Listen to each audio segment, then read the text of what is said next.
There are 5 species of big cat alive today, and these cats are all members of the genus Panthera.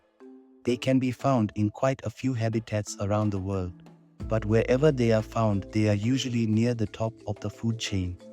Each of these cats is adapted to a slightly different way of life, as some are very at home in the water, some prefer dry grasslands, and some like cold, frigid environments. Each of these cats is fully capable of killing a human, but some are more dangerous to humans than others. In today's video, I will be judging how deadly each big cat species is and how likely they are to attack humans. I will be going from least deadly to deadliest, and that's why, for our first species, we will be heading over to Asia.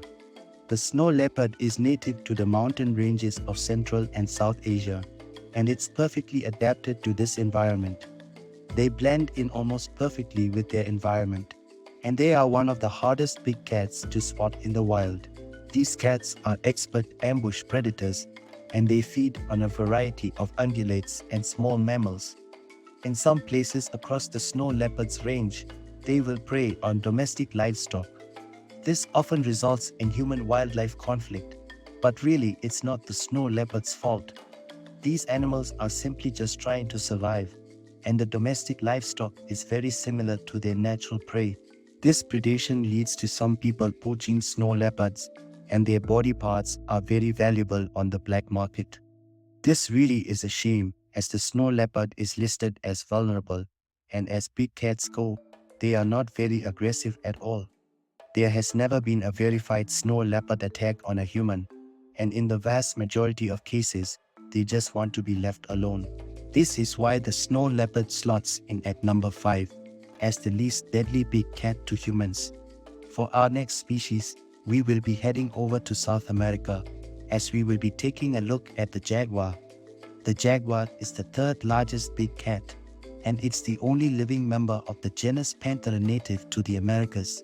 These cats are extremely strong and bulky, and they are known for having very chunky heads. This is because their heads are full of muscle, and they put this muscle to good use. Unlike some other big cats that go for the neck or the throat, jaguars usually go for the back of the skull. In a lot of cases, they will actually crush the skull of their prey, and this will kill them almost instantly. These cats are very at home in the water, and this is where they often hunt for prey. They'll target quite a lot of semi-aquatic creatures such as capybara, snakes, and caiman. And even though they are very efficient predators, they rarely attack humans. Jaguar attacks on humans are extremely rare, and they're usually triggered as a defensive mechanism. If you threaten a jaguar, it will fight back, but it's very rare for a jaguar to stop and kill a human. Charles Darwin reported a saying of the indigenous peoples of the Americas that people would not have to fear the jaguar as long as capybaras were abundant. Of course, jaguars can also be found in North America, yet wherever they are found, they tend to be quite elusive. The majority of attacks occur due to human-wildlife conflict, but there have been some recent attacks in the news. Earlier on this year, a group of tourists were attacked by a jaguar, but the full story is not clear. It's unknown if the jaguar was stalking this group of people or if they accidentally startled it. Thankfully, everyone escaped with minor injuries, and attacks like this are very rarely seen. That's why the jaguar slots in at number 4, because even though it's more than capable, it very rarely kills humans.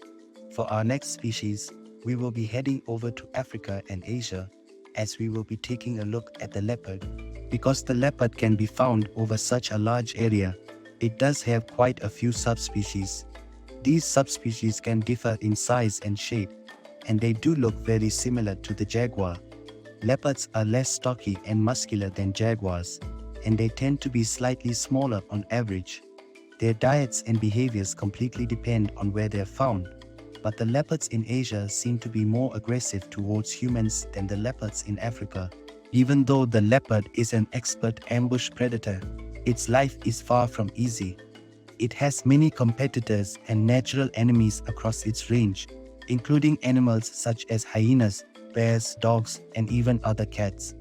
Because they are found in such competitive ecosystems, their kills are often stolen, and this is why they often haul their kills into trees. This tactic works most of the time, but sometimes brave lions will still manage to steal the kill. Over the past few hundred years, leopards have killed thousands of people. Leopard attacks on humans are a lot less common nowadays, but on the Indian subcontinent between 1875 and 1912, at least 11,900 people were killed by leopards.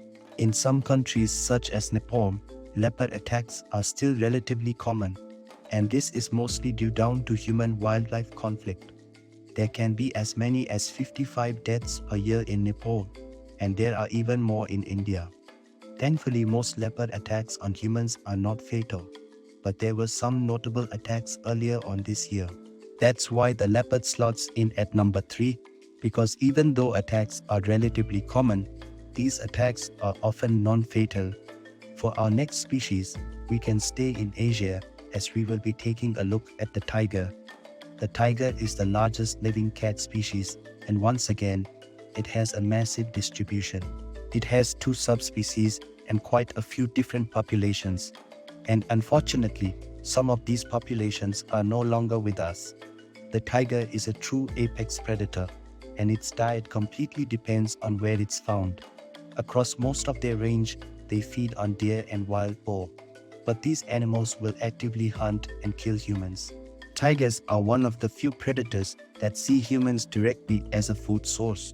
And this is why they can be so dangerous. Because the tiger is such an efficient predator, it's often poached and poisoned across its range. People view them as a threat to livestock and a threat to humans. But it's important to remember that we share this planet. Tigers deserve their own space just like we do. And we shouldn't kill them just because they're predators. This is part of the reason why some Southeast Asian tigers have disappeared. But thankfully, global tiger numbers are increasing. One area where you'll find lots of tigers is the Sundarbans, and this is where a large number of attacks happen. Between 1947 and 1983, an average of 23 people were killed each year in this area, and this is one of the highest rates anywhere in the world. Globally, 50 to 80 people are killed each year by tigers, but this number used to be a lot larger. There were some gruesome attacks earlier on this year, and if you were to meet this animal in the wild, you would stand little chance. For our final species, we can head to Africa and Asia, as we will be taking a look at the lion. The lion is arguably the most iconic big cat, and it's an apex and keystone predator. These animals can feed on pretty much anything that they come across, but of course, sometimes they do come off second best. Historically, there has been a lot of human-lion conflict, and lion attacks on humans used to be a lot more common. There have been plenty of stories involving men eating lions, but stories such as this are increasingly rare. Most lion attacks on humans are due to human-wildlife conflict, as lions will go after livestock. Wild lions will often keep their distance from humans, but when they lose their fear of humans, they can become dangerous. There have been a few famous killings over the years, and some unlucky people are still targeted in the wild. It's estimated that lions kill around 100 to 200 people per year globally, and this slots them in at number 1. One-on-one, I think tigers are more deadly than lions. But as lions come into contact with humans more often, they are responsible for more human deaths. If you would have sorted these animals any differently, then let me know down in the comments below. But for now, thanks for watching, and until next time, goodbye.